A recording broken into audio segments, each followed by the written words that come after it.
Well, it's Friday, June the 9th, 2017. That means one thing. It's the weekend, guys. Well, we've made it through a second week here on Let's Talk About Tomorrow. My name is Earl Arnold. I am the host.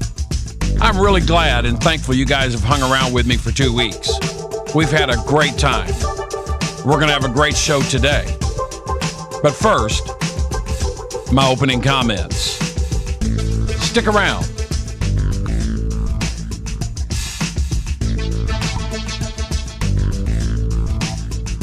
Well, today's show is going to be just a little bit different than what we've been doing. There's something I stumbled across yesterday, and I want to share it with all my listeners. I know that we have some singers, songwriters that are out there that are listening to the show each day. A lot of my show is based around music. Of course, that's what I've done most of my life, and that's what I'm so passionate about. So I'm going to always lean a little towards music when it comes to this show.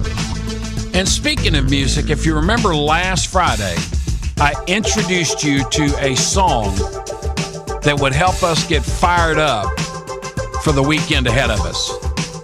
Big shout out to Tommy Lee Crossland for a great weekend song. Sit back and listen to Welcome to the Weekend.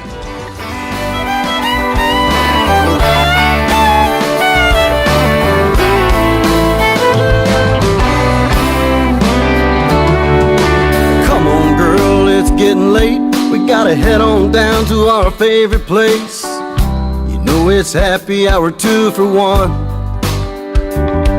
When the band kicks up in just a few, I hope they play my song so I can dance with you. You know the one I like to sing along.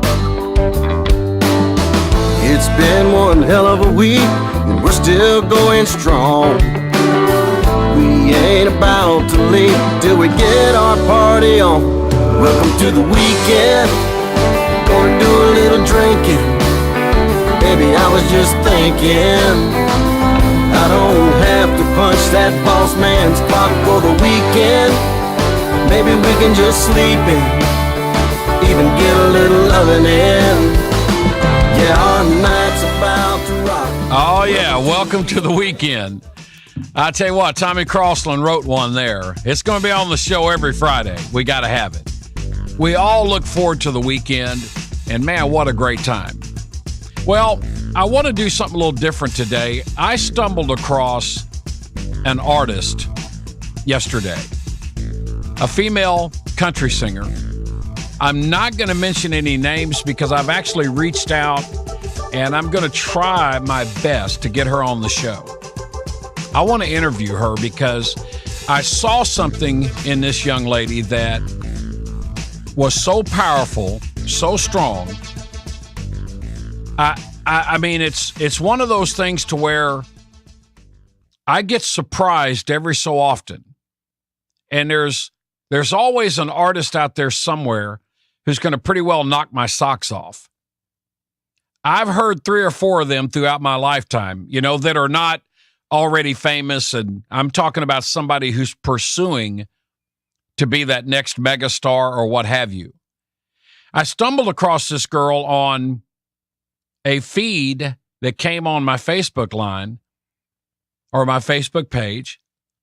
And anytime I see somebody with a guitar or standing in front of a microphone, I'm going to actually listen to them. And I heard this girl and I thought, okay, what do we got here? And she started singing and just blew my mind. And in my mind, I can't help but think, who is she? Where is she at? I mean, what record label is she with?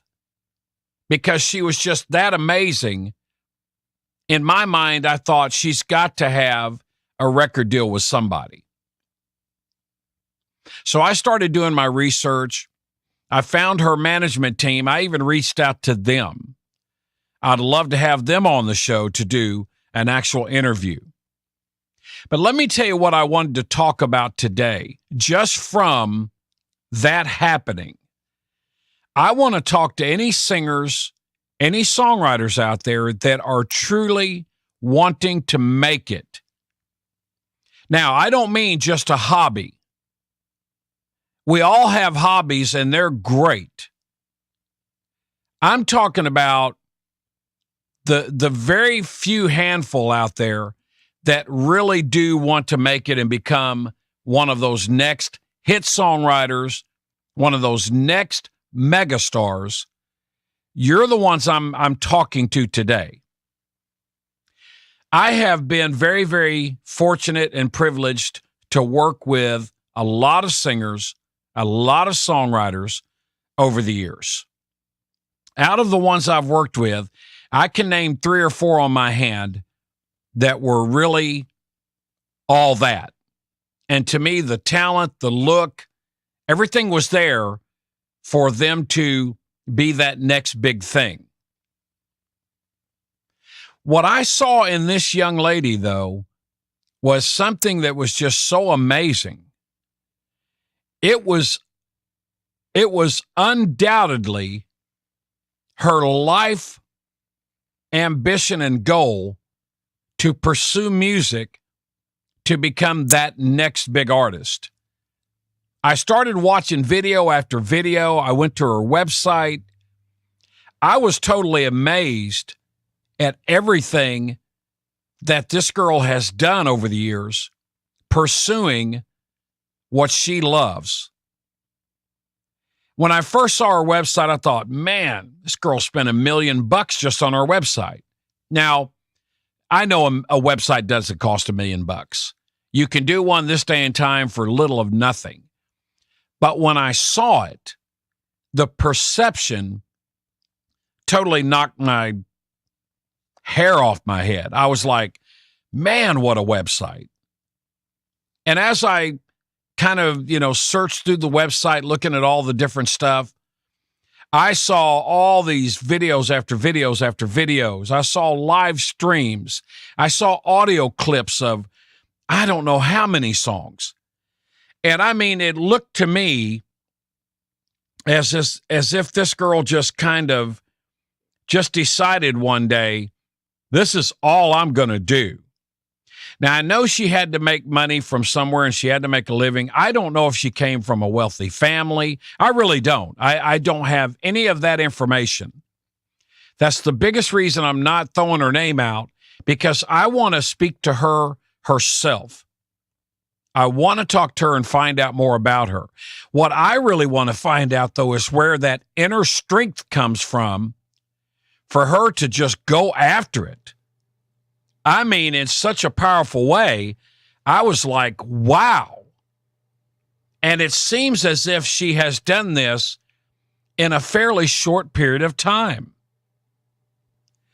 To the singers and songwriters out there that are dreaming of a career in the music industry, and all you can think about is singing or writing songs, I do want to encourage you with some words. My biggest encouragement is totally become committed. Give it everything you've got. Put together a social media program or an agenda or whatever you want to call it, a strategy, a plan.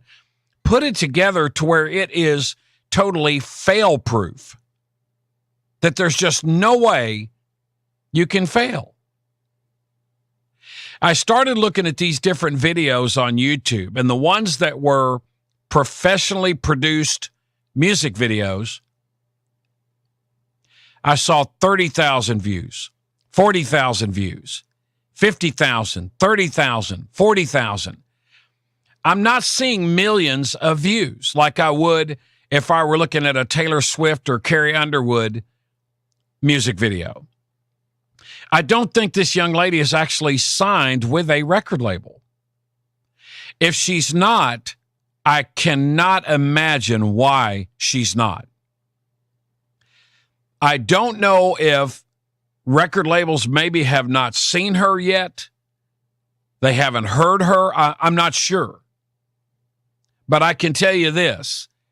If she ever gets heard and seen, And if a record label and the executives at that label, the A&R people, if they'll just go out and do a little research on her like I did yesterday and today, I can't imagine them not calling her saying, please come to our office. We want to sign you right now.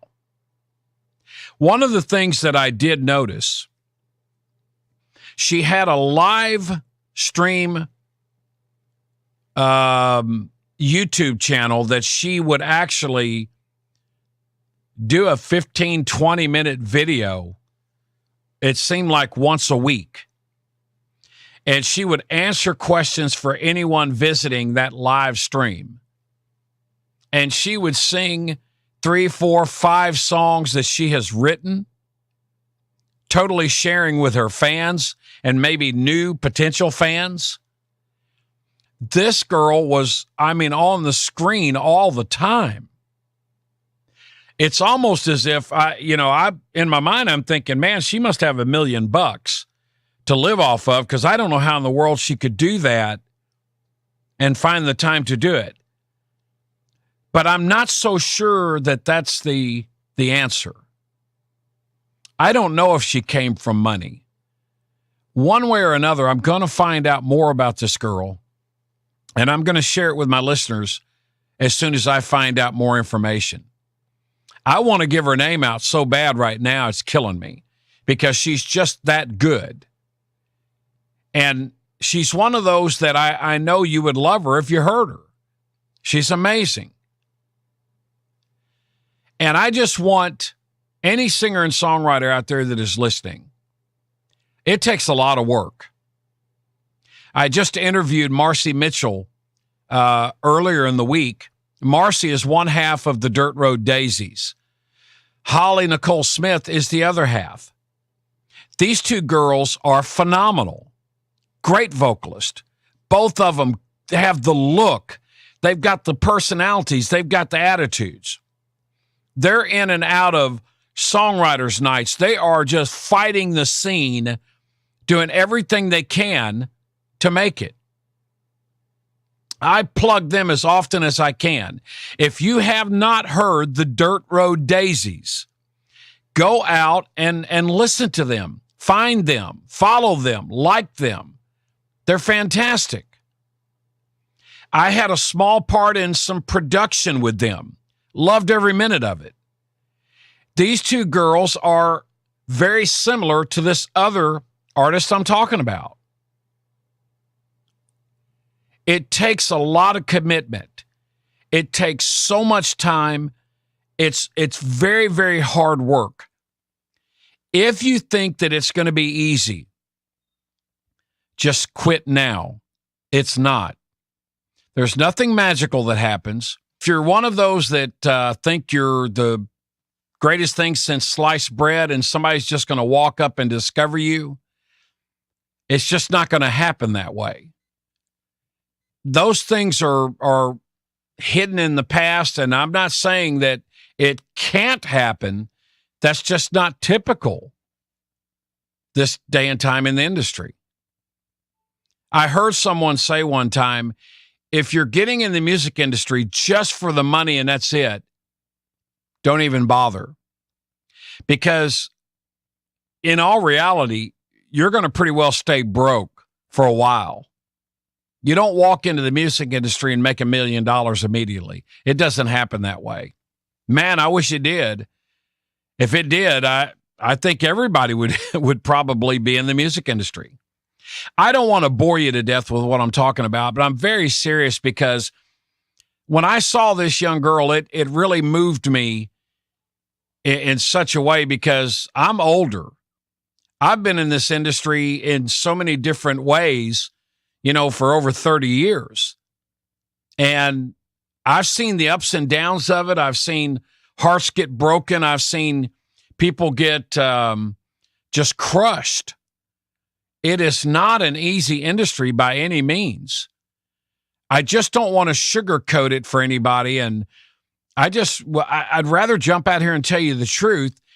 You're going to work your butt off if you want to become a megastar or a hit songwriter. Again, if it's just a hobby, have fun. Enjoy it. But even then, if you love it that much, make sure you make it into a songwriter's night somewhere. Get in front of the crowds and let them hear what you're doing. You'd be amazed at what thousands of people on Facebook can do for you. You'd be amazed at several thousand views on YouTube, what that could do for you. Let the whole world know who you are. Share yourself with everybody. It takes commitment and a lot of work. Well, that was kind of my opening comments and really my show today, because I really wanted to put this out there. And I appreciate you guys listening. I hope I didn't offend anyone out there. That is not what this is about. It's some absolute truth that I felt tugging at my heart after watching this young lady and seeing everything she's done. And it looks like it's pretty much been done all on her own. Now, don't get me wrong. I did see a management team. Whether she's still with them, not with them, I don't know for sure. If they reply, if they respond, I will have them on the show, because I want to take and lift this girl up on a pedestal and share her with everybody I know. And then I want to share the management team with the whole world, because if they're responsible for her success and how well she has moved through this path towards that stardom, they need to be on a pedestal also. All right, guys, I appreciate you listening to that. And I want to thank Tommy Crossland again for sharing his song, Welcome to the Weekend. That's a permanent piece of our weekend show. Thanks, Tommy. Well, I guess you know what that music means. You know what time it is? I'll tell you what time it is. It's somebody's birthday. That's what time it is. If you've got a birthday today, have a great day. Have as much fun as you can. Don't worry about what everybody around you is thinking. If you're at work at your desk, get up and dance. But on behalf of Let's Talk About Tomorrow, happy birthday! Happy birthday to you. Happy birthday to you. Yeah. Happy birthday. I'm talking to you. Happy birthday to you. Yeah. All right, man, I hope you have a great day. It's your day. Enjoy it. Have fun. Yeah. All right. That's always fun. I love birthdays. All right. This next segment is called Real Estate Minute. And this is where our friends from Crylike Realtors join in. 931-648-2112. My friend David Green, the managing broker over there. We've got Ron Farsons again with us today, joining us via the Let's Talk hotline. Hey, Ron, are you with us? I'm here, Earl. Well, good. How's your day been? It's been great. Well, that's good. Good. Mine's Can't been complain. pretty good, just busy, so. Well, we got to stay. That's right. So what have you got for us today? Some good information. We talked a little bit yesterday about someone who's ready to buy a house. What about somebody that wants to sell one? Sure. It's naturally it's different, but there's a lot of things that are the same. When you get ready to sell a house, you need to come in, sit down, talk to me. Sure. And just, again, tell me what you're looking for. I mean, because you're going to be wanting to, naturally, if you sell a house, you're moving somewhere, either in Clarksville or out of Clarksville. Right. So if you're moving into the city, if you're staying in the city, where do you want to go and all that. Right. I'll come, once we finish our conversation, I'll usually come out and look at your house and give you my opinion on what needs to be done, because you've lived in it for so long that you've got used to everything. Yeah, that's So right. I think you need a fresh pair of eyes to tell you, well, this needs to be done and this needs to be done and all that. Because with the way the market is now, we get one shot to make a good first impression. Right. That's a good point. And the first thing that people see when they walk up to a house is the front door. I can't emphasize that enough. I mean, if you can clean it. If you can't, paint it or buy a new one. Right. Once the sign goes up and you're not there, you're working and your wife's working or whatever, you need to be prepared when you leave every day that somebody's going to come and look at your house. Sure. So naturally, you don't want to leave dishes stacked up in the sink and all that. Yeah. It's just, and again, I'll do the same thing. I'll get a market report and I'll sit down and say, okay, look, these are the houses. We'll go back about 6 months. These are the houses that have sold in your area. Mm-hmm. And this one right here is pretty comparable to the one that you're living in, Right. as far as the square footage, the year built, and all that. So we'll do the comps. We'll see how many houses are on the market in your area and things like that. And then we'll do quite a bit of advertising. And the way things are going right now, Earl, is, people, before they even talk to an agent, is they'll get online, where it's be a Crylike website or, all these other ones, Zillow and what have you, and they'll see what's on the market. Mm-hmm. And I tell people, if you'll use Crylike, that website is up to date. It's up to date. Right. I mean, so use it. Yeah. And that's pretty much, and it's just common sense. That's a good starting point, though. It is. And if you see something wrong with your house, I mean, I'll call you every week because I'll know who's coming to see your house because they'll set an appointment up. And so after that showing, I'll call the agent and I'll say, hey, what did they think? What did they like about it? What didn't they like about it? And I can share that with the seller. We can take action. Sure. Yeah. That's good stuff. Yeah. Yeah. Now I got to go buy paint because of you, Ron. Thanks. Yeah. That's good stuff. I help you, but I'm left-handed. So. Yeah. Oh, man. That's good, though. Yeah. And the yard needs to look presentable and the shrubbery cut back. And, you need to look at it really as if you're buying it. Exactly. I had a constructor tell me one time, and it makes sense. He said, realtors don't sell houses. Houses sell houses. That's right. Exactly. So, you can stand there and talk all day long about a house, but, if that house is not presentable, it doesn't make any difference. That's right. It's just, You're right. Well, that's good stuff. Now, we've got the weekend in front of us, so that's a weekend is good because naturally during the week, you got the husband and wife that are usually working. So, right. And we have an appointment center that helps us do all that. They'll set it up and set the appointment up for us and all that. So I think we get over this pred fever here, and yeah, buddy. It's going on, isn't it? Tonight's going to be a big night. This is kind of the deciding factor, I think. I think it really is. So, I think who wins this game, that's going to be our next champion. So, all right. I agree 100%. Yeah. All right. Well, I'm going to get off here. Okay. Ron, I appreciate you taking the time out of your day to help us out. And we will be talking to you guys again on Monday. Okay. All right. You have an awesome weekend, and I will talk to you then, okay? Same to you. Thanks, buddy. Thank you. Goodbye. All right. That was Crylike Realtors, 931-648-2112. We'll be talking to them again tomorrow. A good show today. Always like the real estate information. It helps out. Well, everybody have an awesome weekend. We'll talk to you again on Monday. Take care.